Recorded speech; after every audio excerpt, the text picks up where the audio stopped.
Hello, I'm Rob, and welcome to my studio space. If your project needs a professional set of ears and you like what you hear in this video, then please head over to rjcmusicproduction.co.uk and let's start working together. My project today, I'm going to show you how to get maximum loudness out of your track. So without further ado, let's jump into it. Okay, so here's the reference mix that was sent to me. I'll just play this.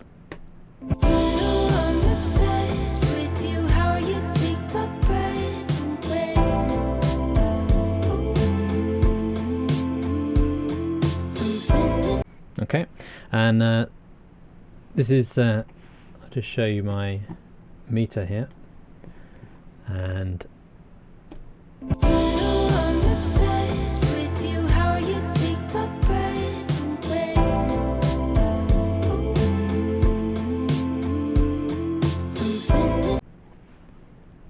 so you can see there that the true dynamics, the LUFS is at minus 12.5 and true dynamics minus 10.6 with a peak at minus 2.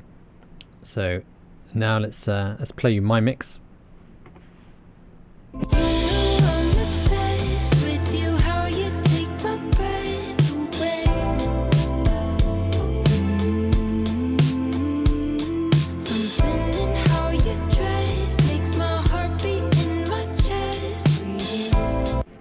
So hopefully you could hear there that it sounds louder, but actually it's not peaking louder.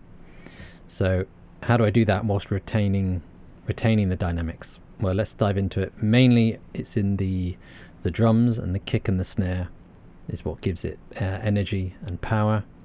So if we just drop to the kick drum here, and I've used the technique, classic technique of clipping. So I've got a standard clip here, and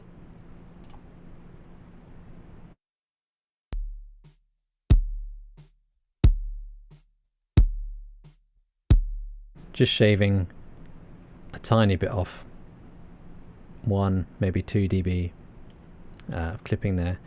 But I've also got this routing section where I'm sending it to a drums bus,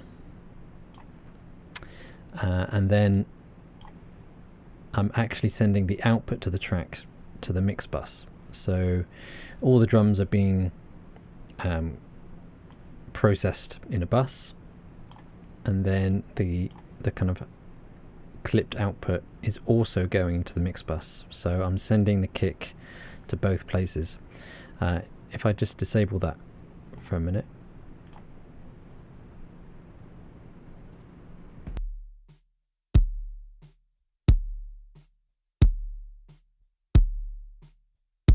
So that might not be able to hear a huge difference, but when that's added to the others, and I've done the same with the snare as well. So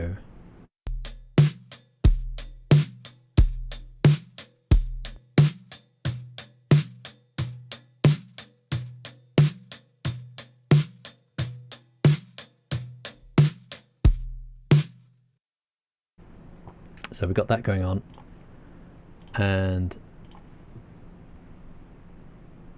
nothing much else really. Got a little bit of EQ, just boosting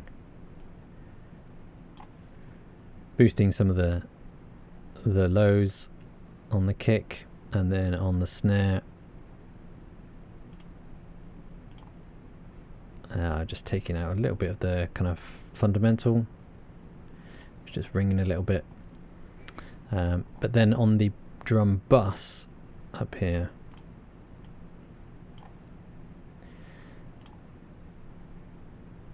I've got a completely clean channel, but I've got this drum power, this parallel, where I'm sending all of the drums through this in parallel, and all of those kind of add up together.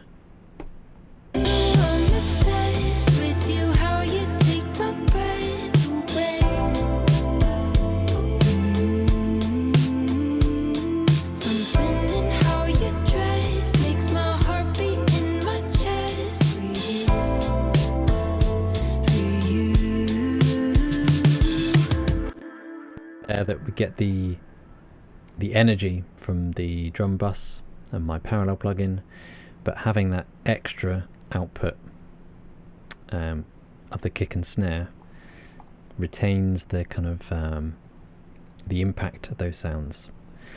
Now, in order to, obviously that's increased the peak level going into my mix bus, but then I have a couple of things. I've got this SSL style compressor that's clamping down on those kick and snares. It's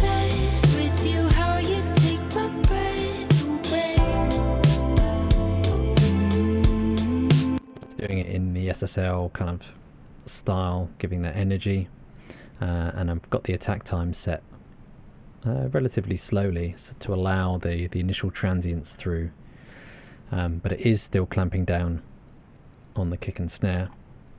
Then I've got limitless, so I've got a clipper, and this is again clipping the kick and snare.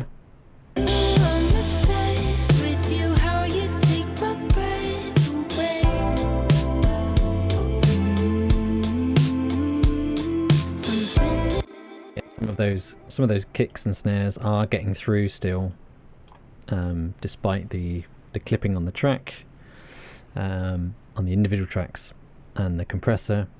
So limitless is there to really sort of clamp down on those, but it's driving into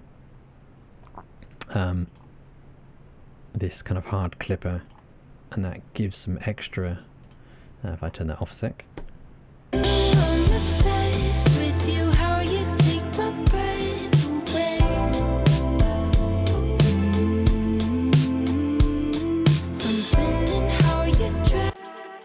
Keeping that kick and snare really kind of consistent. And then we've got another layer of dynamic control in terms of the true peak clipper, using ozone maximizer.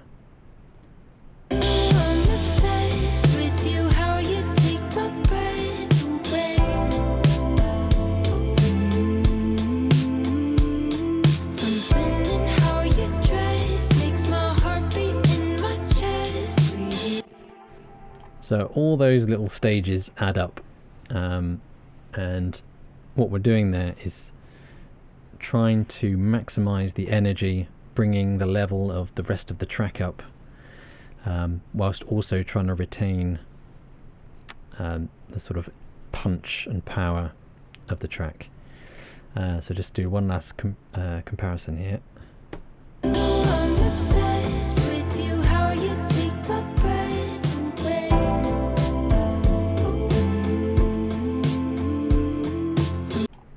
So that's the old.